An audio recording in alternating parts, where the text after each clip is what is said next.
Well, Central District entered the 2011 Grand Final very much the favourites against the Eagles and looking for their 5th premiership in a row, and things just didn't go to script, Sticks. They didn't go to script. It was the fact that the Eagles on the back of some really strong work rate. So we'll see Chris Hall there pump the ball inside forward 50 to Grokey, and Grokey finishes off nicely. As I said, it was on the back of strong work rate. Their ability to tackle and defensive pressure was really good. One of the highlights, Kyle Jenner's ability to kick a couple of goals there. And as we see here, that James Gowans just runs onto a free ball and just lays it across his body for a nice goal. At quarter time, margin 18 points in favour of, I'll get it out in a moment, in favour of the Eagles. They'd done so well, and then a booming goal from Stephen Tiller really lifted them, and that put them 19 points up 9 minutes into the second term. And they looked like they had the answers, and it looked like for the first time in ages that the Doggies were a bit shaky. They were. It was on the... whatever the Doggies did, the Eagles did better.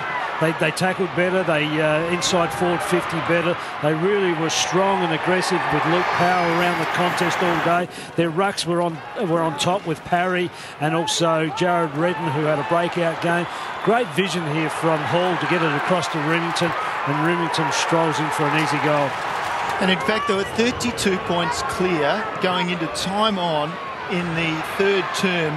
And then the Doggies began to look like they might offer something up, and it was going to have to be miraculous because they were 24 points down at three-quarter time, and it seemed at least at that stage that the Eagles were travelling very much as winners.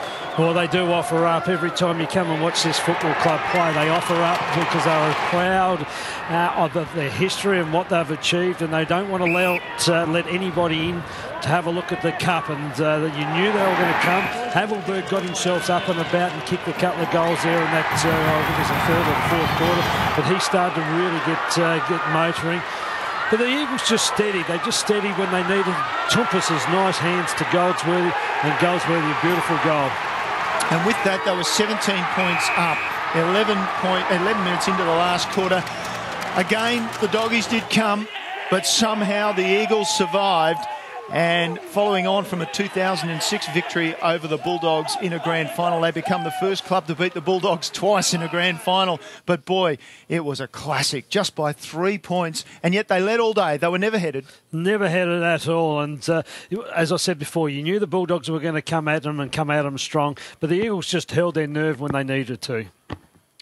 Through the statistics, or through the goal kickers first up, and Havelberg with 4, 2 in the last quarter. He gave the Dogs a chance after not being dominant all afternoon, or for that matter, he was hardly sighted. But Adam Grokey was very strong up forward, and Lee Staple was a beautiful foil as a workmanlike performance across half forward, just presented himself. And there's the statistics, and they do tell a story. They do tell a story, and the story that's told there is the marks. 64 to 45 marks, inside 50s, evened himself up nicely. Marks inside forward 50, and I think that's where the game was won. The ability to take 15 marks inside forward 50 compared with the Dogs 6, game, set and match.